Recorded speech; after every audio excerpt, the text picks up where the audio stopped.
বাংলাদেশের মানুষ দিব। তারেক রহমানকে বারবার একটি কথাই অনলাইনে বেশি হচ্ছে, দফা এক দাবি এক, খুনি হাসিনার পদত্যাগ।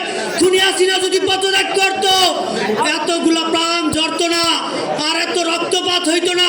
আজকে এই শহীদ পরিবার, আহত পরিবার, আমি 2টা বছর কষ্ট করতাম না। যদি খুনি হাসিনা পদত্যাগ হইতো, নেলসন ম্যান্ডেলার পদত্যাগ আমি দেব না। এইটা সাধারণ মানুষ জনগণ দিব। এই নির্বাচনে আল্লাহর রহমতে এই নির্বাচনে জনগণ দিব। আবার একটা দল দেখি একবার মানে নির্বাচনে আসে, আরেকবার নির্বাচনে আসে না। শুনলাম কয়েকদিন আগে একটা দালাল নাকি সরে গেছে। আরে তোরা তুই হলো স্বাধীনতার বিরোধী অপশক্তি। 2071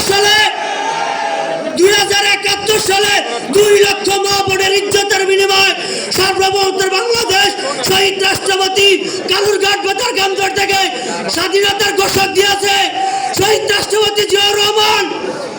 আজকে তোরা স্বাধীনতার অপশক্তি, তোরা মা বোনের সংগ্রাম নিয়ে তোরা লাঞ্ছিত করছস। আবার বলস যে নির্বাচনে তোরা কি বলে এটারে পিয়ার চাই, পিয়ার আর রাজপথে দেব, হাসিনার অধিষ্ঠিতরাও দেব, পেয়ার দেব। আরেকটি কথা বলবো, আহত এবং নিহত শহীদ পরিবারকে, আমার বাপ কিন্তু ঘুমাইছে, লাশ পাই নাই, এখনো পাই নাই। আমার বাপ ইউনিয়ন যুব দলের সেক্রেটারি ছিল। একটা কথাই বলবো, দেশের মাটিতে এসে জনাব তারেক রহমান মাকে মাটি ছুঁয়েছে। খালেদা যে বলছো যে মাটিও মানুষের মাঝে আমি রয়ে গেছি, জনাব তারেক রহমান আজকে আয়া মাটিতে ধরছে, আগে মাটি দেয়, এত ভালোবাসে সে। এই নির্বাচনে আমরা প্রমাণ করে দেব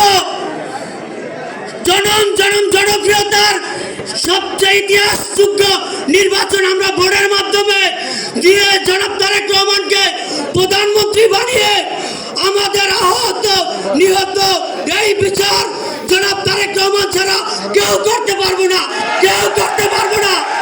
এই বিচার আমাদের জনাব তারেক রহমানকে আমাদের ভোটের মাধ্যমে ভোট দিয়ে জনাব তারেক রহমানকে প্রাইম মিনিস্টার করে আমাদের বিচার সুনিশ্চিত করতে হবে।